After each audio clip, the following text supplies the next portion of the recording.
The average American home contains over 300,000 items.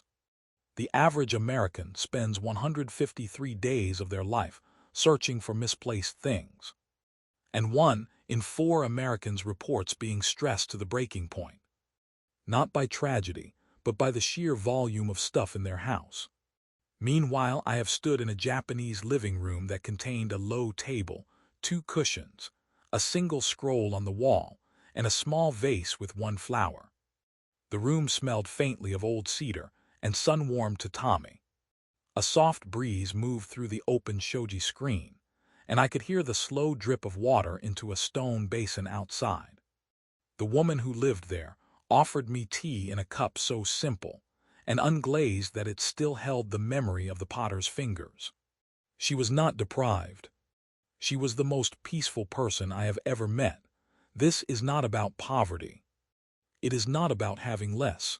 It is about having better. And the 15 secrets I am about to share with you, each one a daily practice I have stolen directly from Japanese life, will show you exactly how to get there. We are going to count down from 15 to 1.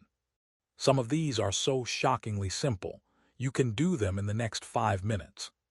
Others are so genius, so profoundly counterintuitive, that they will permanently rewire your relationship with your own home, your time, and your mind.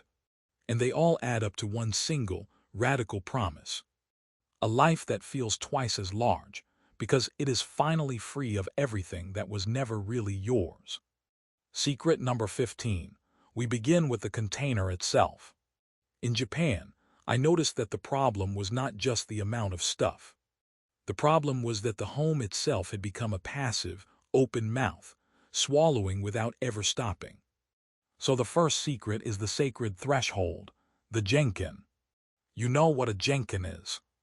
It is that sunken entryway in every Japanese home where shoes are removed. Stepping into a true genkan is a full sensory ritual. You slide open the door and the sound changes, the outside world muffled. You step down onto a cool stone floor, often a single slab of rough-hewn granite that feels ancient under your sock. The smell of leather shoes and pavement stays behind you. Ahead is the raised wooden floor of the inner house, clean and warm. But the shoes are not the point. The genkan is a hard psychological stop, a physical line that says, the chaos of the outside world ends right here. Dirt, noise, hurry, the demands of other people, they do not cross this line. The genkan is the reason Japanese homes feel like sanctuaries.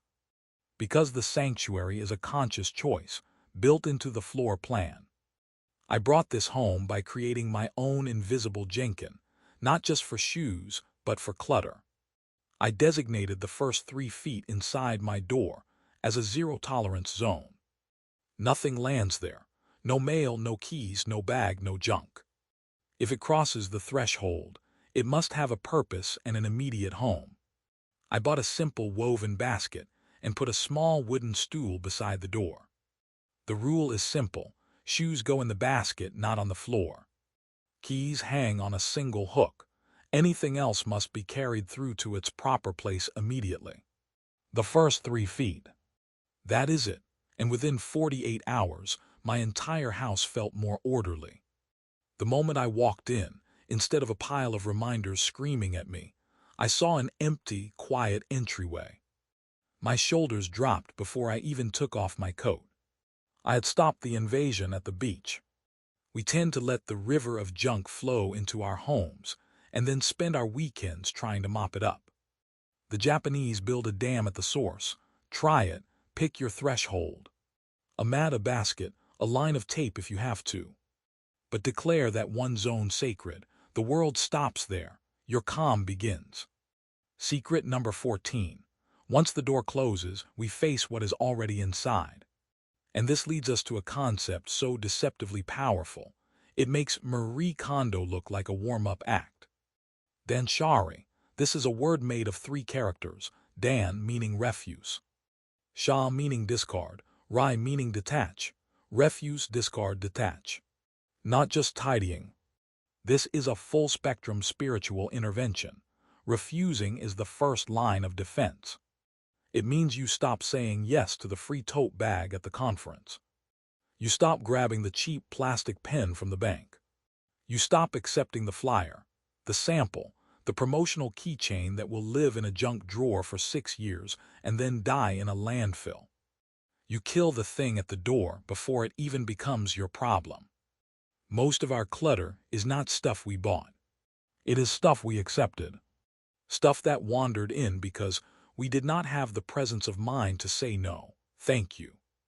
I stood in my own kitchen once and picked up a plastic spatula with a company logo on it from a vendor event 4 years prior. I had never used it. It was not mine, it was just there. That was the moment I understood. Discarding is the action we know. Getting rid of the broken coffee maker, the jeans that have not fit in 9 years. The guilt gifts from relatives who never knew us. But the third character is the one that changes your life. Detach. Detach from the craving for more. This is not just about your closet. This is about your attachments. The belief that the next purchase will fix your anxiety. The belief that a promotion will make you a more valuable human. The belief that a perfect living room will finally make you host the dinner party that proves your life is together. Danshari says that belief is the heaviest clutter of all. I did this with my kitchen first. I threw out 8 mismatched spatulas, 3 rusted baking sheets I had never used, and a set of novelty shot glasses from a trip to Florida in 2007. That last one stung. Those shot glasses held a memory of a laughing, sunburned, much younger version of myself who thought owning souvenir glassware meant something. But that version of me was not in the glass. He was in my head the whole time. The glasses were just glass. I let them go, and I felt a literal physical release. Like my shoulders dropped half an inch, my breathing deepened.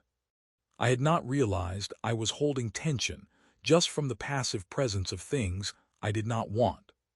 A study from the Princeton Neuroscience Institute found that physical clutter in your visual field competes for your attention, decreasing performance and increasing stress.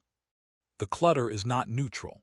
It is screaming at your nervous system all day. One honest caution here. Do not start this process by throwing away things that belong to your partner or your children. That is not Danshari, that is a violation. This is a personal practice. Your calm cannot be built on someone else's sense of invasion. Focus on your own stuff, your own zones. Lead by example, the rest will follow. Refuse the useless, discard the broken. Detach from the wanting, 3 actions, 1 unshakable peace. Secret number 13. Let us get painfully practical. The next secret is Satan. Intentional organization. But before you picture those beautiful acrylic container sets at the container store, stop. Satan is not about looking like a showroom. Satan means everything has a designated place. A home. Not a general neighborhood, not a somewhere in this drawer. A precise, considered permanent address. In my friend Yuki's kitchen in Kyoto, I opened a drawer. It was a deep wooden drawer that slid open with a quiet, solid thump. The wood was pale cypress, and the scent of it, clean and slightly spicy, wafted up. There were 6 wooden spoons, each resting in its own small groove carved into a wooden tray. A long-handled whisk hung from a tiny brass hook screwed into the side. A small copper pot sat on a shelf so exactly sized for it that when she slid it in, it made a soft, satisfying clunk, a sound of perfect arrival. I asked her how long it took to put things away like that all the time. She looked confused. She said it takes no time. Because I never search, I just reach. That sentence rewired my brain. We think organization takes time. It does the opposite. The average American spends 2.5 days every year just looking for lost items. Keys, phones, wallets, documents. That is an entire weekend of your life, every single year gone forever, spent in a low-grade panic of searching. Your heart rate rises as you pat your pockets. Your mind spirals through a loop of blame. Satan erases that. When scissors live behind the exact same jar, on the exact same shelf, every single day of your life, your hand just goes there. You do not think, you do not look, you just reach. This is not a discipline. It is a gift of time and sanity you give to your future self. A University of California study found that people with tidy homes had healthier cortisol profiles than those with cluttered ones. Your brain on Satan is a brain at rest. Do not try to organize your whole house today. You will burn out by lunch. Pick one drawer, your sock drawer, your junk drawer, the one that makes you wince every time you open it. Empty it completely onto a clean towel. Look at every object, hold each one in your hand. Ask the Danshari question. Do you serve me? Then give every single survivor an exact, unmoving spot in that drawer. Maybe you need a small box or a divider, but only after you have decided what stays, never before. And here is the unbreakable rule, the one in, one out rule. For every new item that enters that drawer, a similar item must leave. One pair of socks in, one pair of socks out, one screwdriver in, one broken tape measure out. This rule changes everything. It shifts your mind from a passive accumulator to an active gatekeeper. Every purchase now has a cost, not just money. It demands a sacrifice. Want a new black t-shirt? Which perfectly good black t-shirt are you willing to donate to make room? You will find yourself buying less, not because you are depriving yourself, but because the inconvenience of the sacrifice suddenly outweighs the tiny joy of the new thing. You stand in the store, holding the shirt, and you picture your closet. You picture the decent shirt you would have to pull out and bag up. And you put the new one back. That is freedom. Secret number 12. This next secret is about the texture of your life. Canso, simplicity, but not the forced, stark, cold minimalism you see in Instagram apartments. Canso is a Zen aesthetic principle that means eliminating the non-essential to reveal the profound. It is the single flower in the vase instead of the entire bouquet. It is the clean wooden surface instead of the patterned tablecloth. It is the silence between notes. Canso teaches that what you remove is often more beautiful than what you add. I learned this in the most unexpected way. I was staying at a traditional inn in a small mountain village. The air was cool and damp and smelled of moss and cedar. My room had a small alcove, the tokonoma, a raised niche in the wall made of unfinished, honey-colored wood. In that alcove was one calligraphy scroll, its ink a deep black on aged paper, a single branch of a flowering plum tree in a rough clay pot, and nothing else. No lamps, no photos, no books, no throw pillows. And I sat on the tatami floor and found myself just staring at that branch for 20 minutes. The petals were a soft pink, just starting to open. One petal had fallen onto the dark clay. I watched the light shift across it as the afternoon sun moved behind the paper screen. My mind, which had been buzzing for months with deadlines and anxiety and to-do lists, simply stopped. Because there was nothing else to process. The modern Western brain is being asked to process the equivalent of 174 newspapers of data every single day. Notifications, ads, headlines, text messages, streaming queues, emails, social feeds. The world is screaming, and we have designed our homes to scream along with it. Gallery walls, accent pieces, statement rugs. We fill every inch of visual space because emptiness makes us uncomfortable. But according to researchers at Tohoku University in Japan, natural, simple environments lower blood pressure, reduce muscle tension, and decrease the production of stress hormones. Complexity is not a luxury. It is a tax on your nervous system, so try this. Go into your living room. Take 3 things off the walls. Any 3 things, just remove them. Put them in a closet for a week. See how your eyes feel when you sit in that room. See if you miss them. I did this with my bedroom. I had a gallery wall of mismatched frames. Pictures, art prints, a small mirror. I took down everything except one large, textured piece of indigo-dyed fabric. A deep blue with subtle white patterns that shifted as the light changed. Suddenly, my bedroom felt like a place of rest. Not a museum of my own nostalgia. The walls seemed to breathe. My eyes, which used to dart from frame to frame, now just rest on that single, calm field of blue. Kanso does not take away your personality. It removes the noise so you can finally see the person. A gentle caution: do not let this become an exercise in sterile deprivation. Kanso is not about stark white walls and a single metal chair.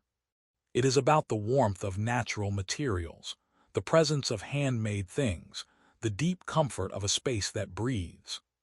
Leave one thing that feels like a hug, not a sculpture. Secret number 11. Now we must address the addiction we all carry but never name. The pocket-sized dopamine cannon in your jeans. Your phone. In Japan, the concept of an emuri, sleeping while present, is accepted. But there is another concept I found far more useful for our digital plague: seijaku. Active stillness. This is not just silence. It is not a lack of noise. It is the deliberate creation of a container of calm. A moat around your mind. I watched a Japanese salaryman on a bullet train. He wore a dark suit and had placed his briefcase neatly on the rack. Outside, the green blur of rice paddies and bamboo groves streamed past. Inside, the carriage was nearly silent, just the low hum of the train. He did not scroll his phone. He sat with his hands in his lap, eyes slightly unfocused, for 20 solid minutes. His face was not blank. It was serene, like the surface of a pond. He was not asleep. He was not bored. He was practicing seijaku. And I realized I had not been alone with my own thoughts, without a screen, for more than 90 seconds in years. Years of my life. Every red light, every elevator, every cue was a chance to yank out my phone. I began a practice of digital seijaku. The first 20 minutes of my morning, my phone stays on airplane mode. It is a brick. I do not touch it. I boil water for tea. I sit near a window. The kettle whistles, then clicks off. I pour the water over loose-leaf sencha in a small clay pot. I watch the steam rise. I let my thoughts be terrible, disjointed, anxious, frantic. I let them be whatever they are. Because that is the point. We scroll because we are terrified of what our mind sounds like when it is not sedated. But that sedation has a cost. A clinical study from the University of Gothenburg in Sweden found that heavy mobile phone use was linked to increased depression, sleep disturbances, and stress. The ping, the vibration, the badge notification. These are not neutral pieces of information. They are microshocks of cortisol. They yank you out of your life and into someone else's urgency. The average American checks their phone 144 times a day. That is 9 times an hour during every waking moment. You are not a human being. You are a switchboard operator. Seijaku is your resignation letter. You do not need a silent meditation retreat. You need 20 minutes in the morning where the world cannot find you. And then a harder practice. You curate your digital world with Kanso. Turn off every non-essential notification. Unsubscribe from every marketing email. Unfollow every account that makes you feel anxious, jealous, or inadequate. Your digital space is still a room you live in. It should not be filled with shouting. Secret number 10. This secret is about what you wear. And before you think this is frivolous, consider this. The average person will spend roughly 28,000 hours of their life wearing clothes. That is over 3 straight years. And most of those hours are spent in a state of low-grade physical and psychological discomfort. The Japanese secret is a practical application of Kanso and wabi-sabi to your wardrobe. Uniform dressing, but not a sterile uniform. A personal uniform. In Japan, I noticed that the people who looked the most put together were often wearing variations of the exact same outfit. The architect who always wore black, white, and natural linen, his clothing so perfectly pressed and simple that he seemed to float through the room. The shopkeeper who had 5 identical indigo aprons, each faded slightly differently from years of sun and washing. The chef who wore the same style of soft cotton shirt in 3 colors, the fabric so worn it was almost translucent at the elbows. This is not about being boring. It is about eliminating a category of daily decision-making that drains your brain's finite processing power. This is the neuroscience of decision fatigue. Every choice you make, from what to eat to what to buy to what to wear, uses up a small amount of your mental glucose. By the time you have debated 3 pairs of pants and 2 shirts, and the belt that almost matches, you have spent vital cognitive currency that you now cannot spend on your actual work, your actual family, your actual life. A famous study out of the National Academy of Sciences demonstrated that judges grant parole far more often in the morning and immediately after a break. Just before lunch, the rate drops to almost 0, not because of the cases, because of decision fatigue. The judges were mentally exhausted from making decisions and defaulted to the safest, easiest option. No, your closet is a courtroom, so I created a personal uniform. In the summer, it is a high-quality white or gray t-shirt and well-cut cotton trousers. In the winter, the same thing with a merino sweater. I own 3 pairs of shoes. Total, the relief is instant and profound. I walk into my closet, and there is nothing to decide. I take the next clean item in rotation, and I walk out. I feel more confident, not less, because I look like myself every single day. Add to this the principle of natural texture. Canso loves raw silk, undyed cotton, unfinished wood, unpolished stone. Synthetic fabrics trap heat and moisture. They make that horrible synthetic rustling sound. They feel wrong against the skin, clammy and cold. Natural materials breathe. They age beautifully, embracing wabi-sabi, the beauty of imperfection. A pair of raw denim jeans that has molded to your body, the knees faded to an exact map of your movements.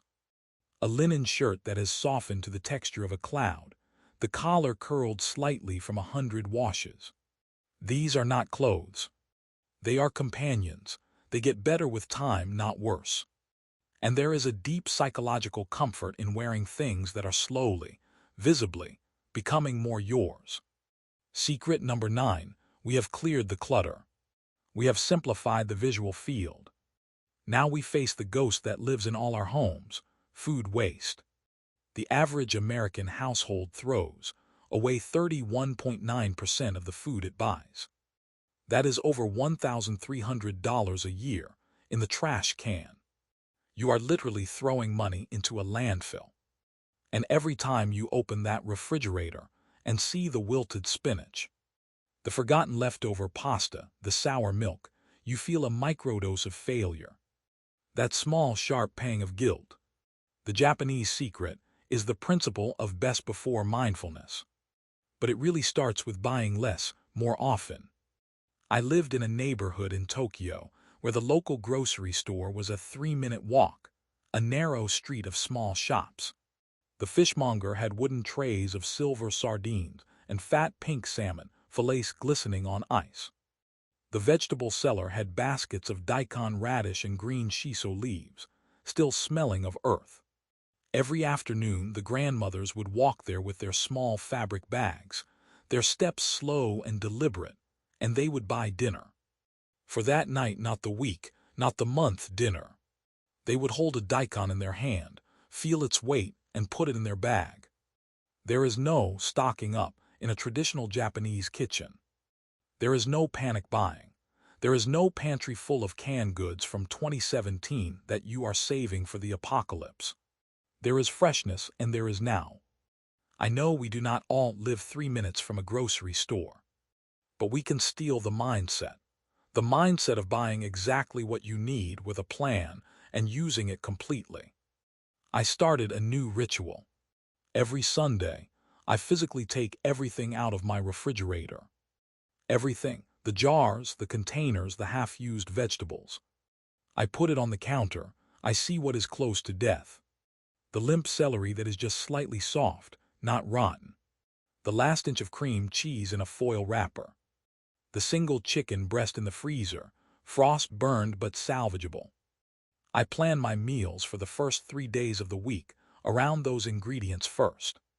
The half jar of pesto becomes a quick pasta sauce. The wilting scallions go into an omelet. Those are not problems. Those are the start of your recipe. This is Satan for the kitchen. A study from the Natural Resources Defense Council found that a significant portion of food waste is due to confusion over date labels. People throw away perfectly good food because of a sell-by-date that is not a safety indicator. The Japanese kitchen trusts the senses. Smell it, look at it, touch it. Trust your own animal intelligence over a printed code. And when you do shop, shop with intention. Use a list. Refuse the impulse buy. This is Dan Shari at the grocery store. You are refusing the giant bag of chips that will go stale. You are discarding the habit of wandering aisles without a purpose. You are detaching from the fantasy that buying a new jar of exotic sauce will make you a better cook. Buying less food will save you money, reduce your guilt, and transform your kitchen from a museum of failed aspirations into a clean, calm place of nourishment. Secret number 8. Pause for a moment. Look around at the objects that surround you right now. How many of them are broken? How many of them are damaged? And how do they make you feel? We have a cultural obsession with perfection. A scratch on a table is a tragedy. A chip on a mug is a reason to throw it away. We are constantly trying to keep our things looking new, untouched, sterile. This is a war against reality, and we are losing. The Japanese secret is wabi-sabi. The profound, quiet, life-changing beauty of imperfection. Wabi-sabi is the beauty found in the incomplete, the impermanent, and the imperfect. It is the crack in the teacup, filled with gold. It is the wooden beam that has twisted slowly over a century, its grain now a landscape of time. It is the moss on the stone, soft and green and patient. It is the asymmetrical, rough, hand-built bowl that makes you feel something the perfect factory-made one never could. This is not just an aesthetic.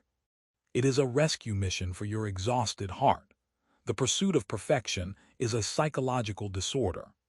We spend our youth trying to build a perfect body, a perfect career, a perfect home. We curate a digital identity that is a flawless, airbrushed lie. And we fail constantly because life is not a product to be optimized. Life is a handmade pot. It warps, it cracks, it weathers. And in Japan, those cracks are not hidden. They are celebrated. Kintsugi is the art of repairing broken pottery with lacquer mixed with powdered gold. The damage becomes the most beautiful part of the object. The history of the object is visible. Its fragility and its survival are honored. I have a small ceramic bowl I bought at a temple market in Kamakura.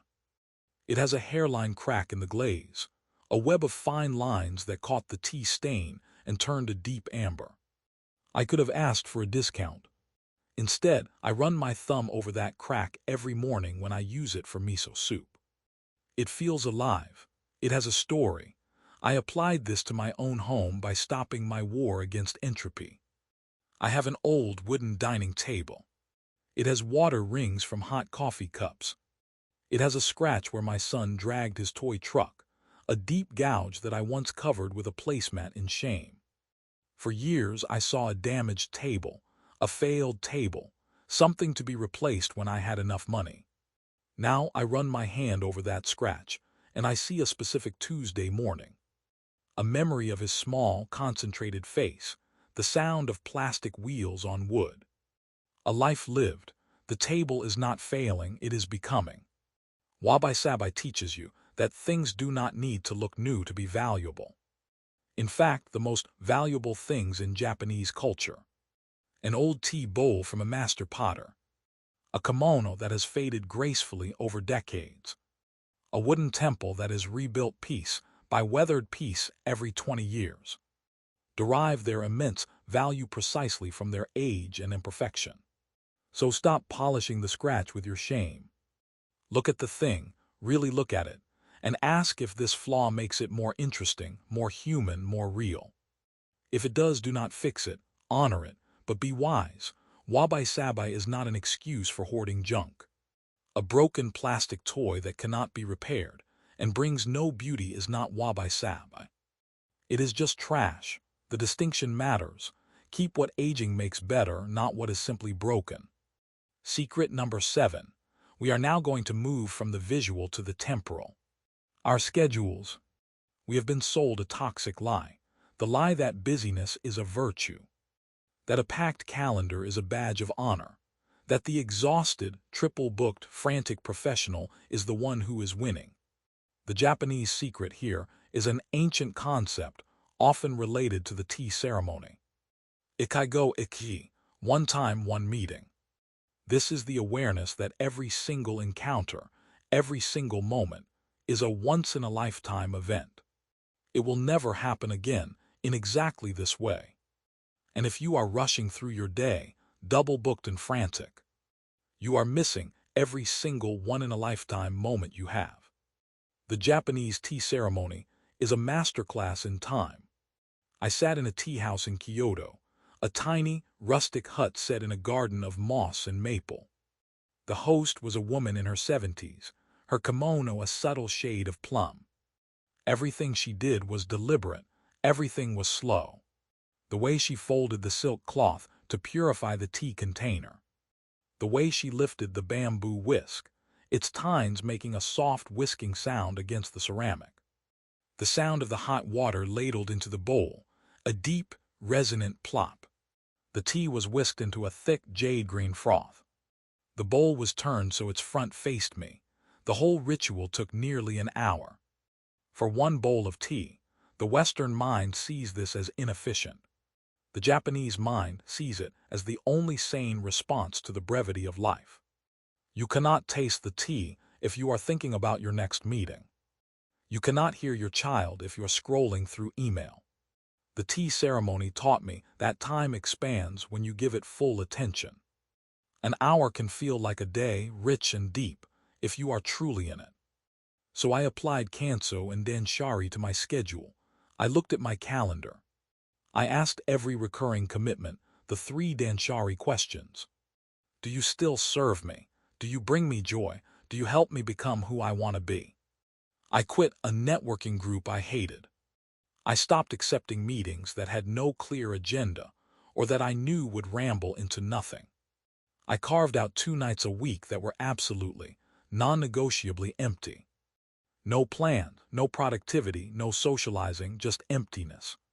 And it was terrifying at first. I felt guilty. I felt unproductive.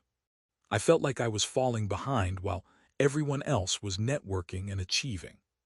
The first empty Tuesday night, I paced my living room. I almost texted a friend to fill it. I made tea, I sat. And then, about 3 weeks in, I started to feel something I had not felt since childhood. A sense of spacious time, a slowness, the feeling that there was enough of it. A Stanford University study on productivity found that output falls sharply after a 50-hour work week. After 55 hours, the drop is so steep that any additional hour worked produces virtually no output at all. You are not busy, you are just inefficient and exhausted. Ikigo Iki asks you to treat this specific Tuesday afternoon, this specific cup of coffee, this specific conversation with your partner, as the sacred, unrepeatable event that it is. Because it is. Your partner will never be exactly this person, on exactly this day again. The coffee will never taste exactly this way. The light through the window is a one-time event. Pay attention. Secret number 6. We are deep in the countdown now. And this secret is about the root of the sickness. The thing that drives us to buy the stuff, pack the schedule, and crave the noise. It is the belief that happiness is found by adding something to our lives. And the secret is the most profound reframe I have ever encountered, so deeply embedded in the Japanese way of living that they do not even teach it. They just breathe it, the art of finding more in less, not getting more. Finding more in what you already have. I was in a small fishing village on the Noto Peninsula. The sea was a cold, deep gray, and the air smelled of salt and drying squid. I was invited to dinner at the home of a fisherman and his wife. The house was wooden, worn smooth by decades of sea wind. The family was not wealthy by any Western standard. The meal was simple. A bowl of perfect white rice, steaming and slightly sticky. A small bowl of miso soup with a single cube of soft tofu and a wisp of seaweed. A piece of grilled horse mackerel, its skin crisp and salty, a tiny mound of grated daikon beside it. 3 slices of pickled radish, bright yellow and tangy. That was it. But the way they ate it shocked me. They held the rice bowl in one hand, fingers cradling the warm curve, and brought it close to their face. They chewed the rice slowly, deliberately, savoring the subtle sweetness that develops as the starch breaks down. They made sounds of appreciation. Small oishii murmured under their breath. When the meal was over, there was not a single grain of rice left in any bowl. The fish bones were picked perfectly clean, and I realized they had experienced more pleasure, more sensory delight, and more deep satisfaction from that simple meal than I had from the last 14 elaborate restaurant dinners I had eaten. The difference was not the food. It was the attention. The secret is radical appreciation. The ancient practice of hara hachibu, eat until you are 80% full, is not just a health tip. It is a sensory amplifier. When you stop eating before you are full, your body is not in a state of digestive emergency. Your senses are still alive. You can actually taste the last few bites. You are not slumped in a food coma. You feel light, alert, grateful. This applies to everything. We binge-watch shows until our eyes glaze over. We scroll social media until we feel vaguely sick. We buy clothes until our closets burst, and we are numb. We have status, options, and possessions that kings could not dream of, and we feel nothing.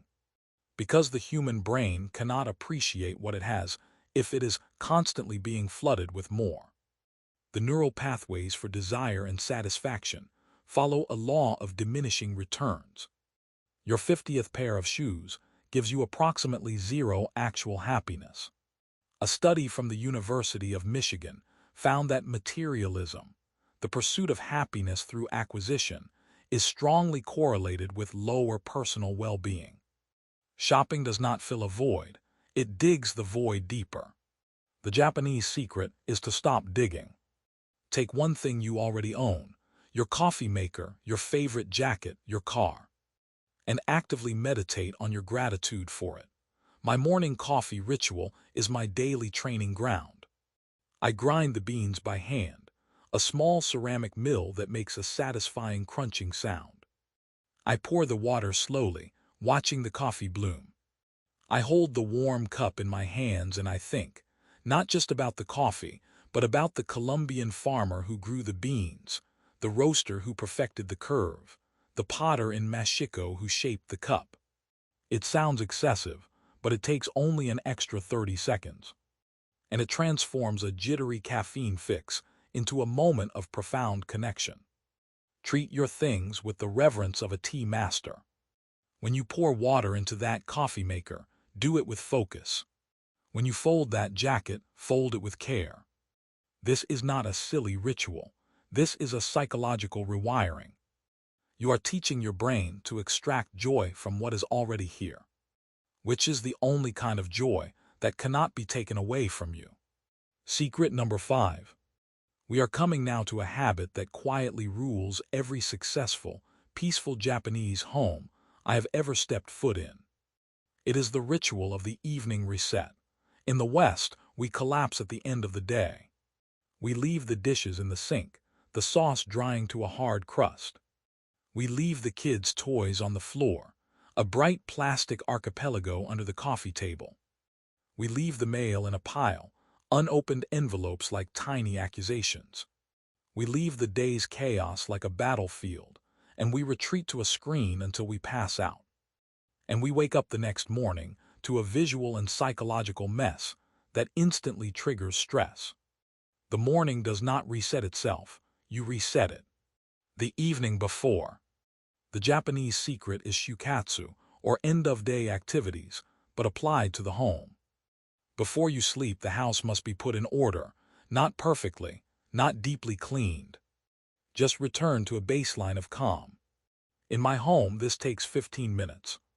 Not a second more. The kids' toys go back in their woven baskets. The kitchen surfaces are wiped with a clean cloth, the crumbs and smears erased. The throw pillows on the sofa are plumped and returned to their corners. The soft wool blanket is folded neatly over the arm. The pillows on the bed are straightened, the sheets smoothed. The coffee table is cleared of mugs and random bits of paper. I fill the kettle for the morning and set out a single cup. These small acts strung together are a form of closing prayer. It sounds trivial. It sounds like a chore for someone with too much time. But those 15 minutes buy you an entire morning of mental peace. Waking up to a clean living room, the morning light falling across an uncluttered floor, is a profound act of self-care. It is your past self sending a message of kindness to your future self. It says, I took care of you. Your day starts clean, and there is real science here. A study from the Journal of Personality and Social Psychology found that women who described their homes as cluttered or unfinished had higher levels of the stress hormone cortisol and a more depressed mood throughout the day than women who described their homes as restful and restorative. The mess is not passive. It is a persistent, low-grade stressor that depletes you. So make the 15-minute evening reset a non-negotiable. Make it a family habit. Turn on some calm music. It is not a punishment. It is a transition ritual that closes the day and signals to your nervous system that the work is over. This is how you create a home that works for you, not against you. Secret number 4. This secret is about your money. But it is not about budgeting. It is about the experience of spending. We live in an economy that has made spending frictionless. You can buy a car with your thumbprint. You can order a pair of socks with a single click. The easier it is to spend, the less it feels like spending. And the less it feels like spending, the less it feels like anything. The transaction loses its weight. It becomes a reflex. A dopamine hit detached from consequence. The Japanese secret here is what I call tangible transaction. In Japan, cash is still used frequently. Not everywhere, but enough that you physically feel the money leaving your hand. The bills are crisp and clean, often handed to you in a small tray with both hands. The coins are heavy and substantial. The 500 yen piece, a thick, gold-colored disc that feels like real value in your palm. I did an experiment. For 1 month, I bought everything with physical cash. Groceries, gas, coffee, books, clothes. If I could not hand over a physical bill, I did not buy it. I went to the bank on the 1st of the month and withdrew my spending money in advance. I put the bills in a simple leather wallet that my grandfather had owned, worn soft as a glove. I kept the receipts in a small envelope. At the end of the month, I opened the envelope and counted. I had spent $680 less than my average monthly spending.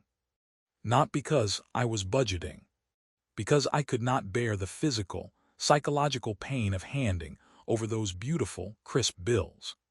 I saw a pair of shoes online I wanted, $140.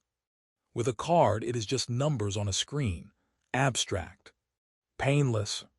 A quick click, a hit of dopamine, a box at the door. At the store, I went to my wallet. I unzipped the pouch and the leather stretched with a familiar creak. I had to count out 7 $20 bills. I felt the thickness of the stack diminish between my fingers. I saw the wallet get looser, emptier.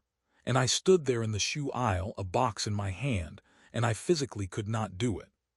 The shoes stayed on the shelf.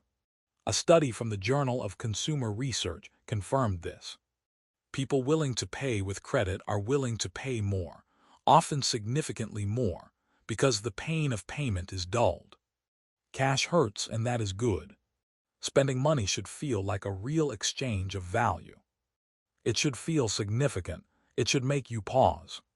Because that pause is where mindfulness lives. That pause is where you ask, is this object worth the life energy I traded for it? This is Danshari for your wallet. Refuse the frictionless. Discard the mindless. Detach from the craving for things that do not serve you. Go to the bank. Take out cash for the week.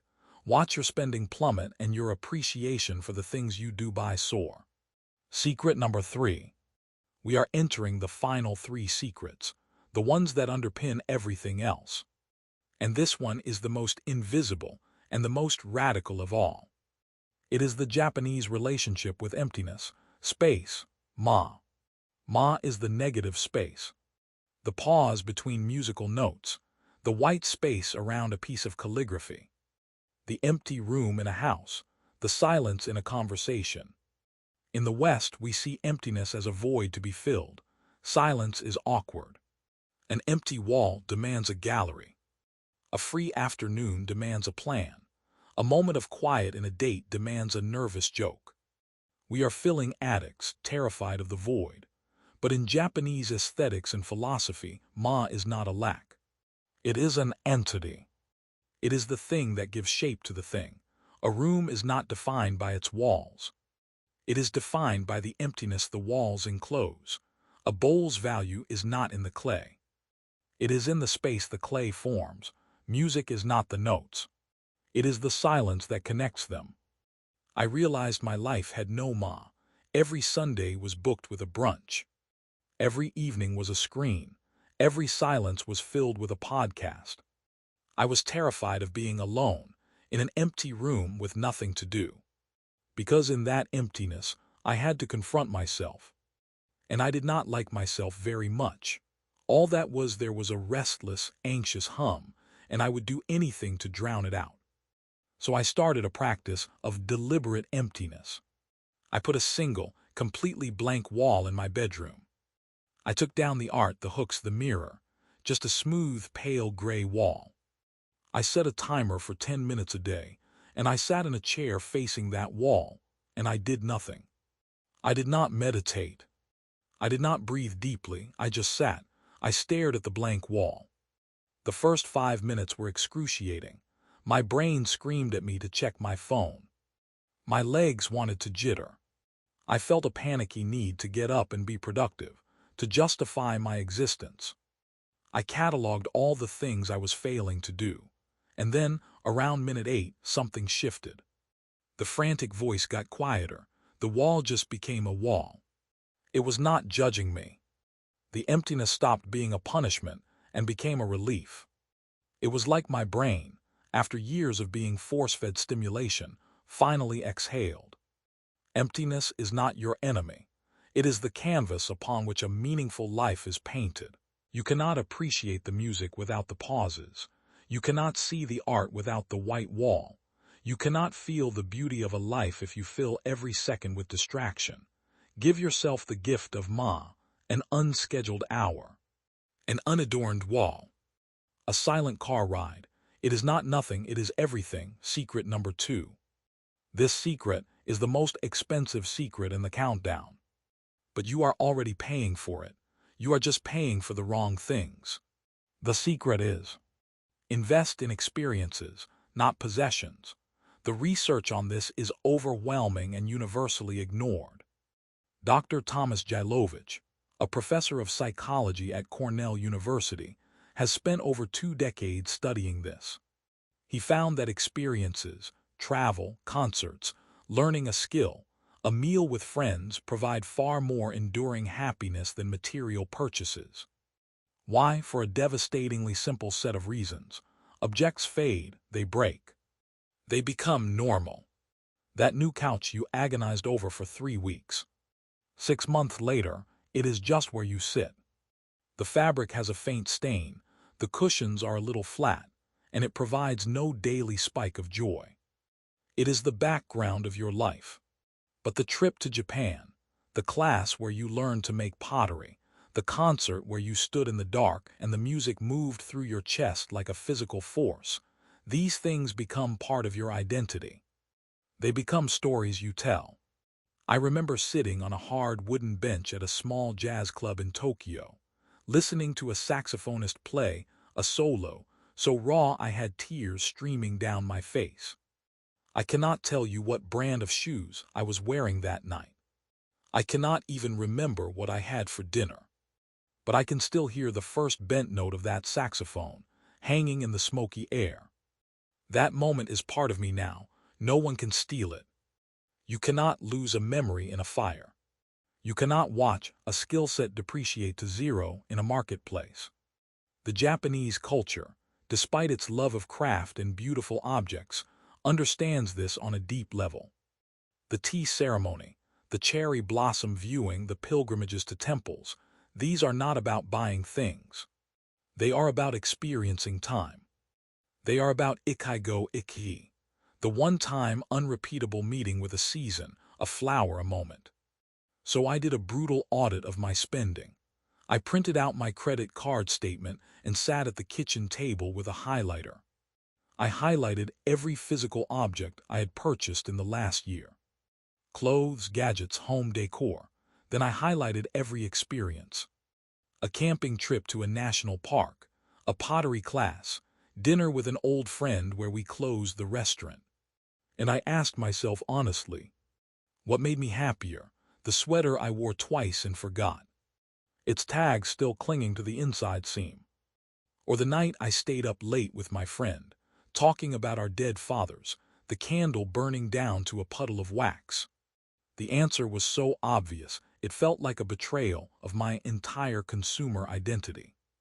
I had been trained my whole life to buy things, but life was happening in the moments I could not buy. Shift your spending, kill the next gadget purchase. Book the trip. Skip the new sofa, sign up for the class, buy the concert ticket. In 20 years, you will not remember the sofa. You will remember the music. Secret number 1. Here we are, the final secret. The one that makes all the others possible, and the one that is the most terrifying to the Western mind. It is the secret of learning to say no. This is the ultimate expression of Dan Shari. We have refused the free pen. We have discarded the broken toaster. We have detached from the craving for a bigger house. But the deepest clutter is obligation. The deepest noise is the voice of other people's expectations. And the deepest secret of the Japanese art of simplicity is the quiet, unshakable power of the polite, firm, non-negotiable no. I was having tea with an older Japanese friend in his garden. It was a small garden, just a few mossy stones, a carefully raked patch of gravel, and a single red maple. He poured the tea from a cast-iron pot into small, dark cups. The steam curled in the cool air. A business call came in. His phone buzzed on the wooden table, a soft, insistent rattle. I saw the name on the screen. It was a big opportunity, a name I recognized. He looked at the phone. His expression did not change. He said very softly, almost to himself, "Ah, this does not serve my peace today."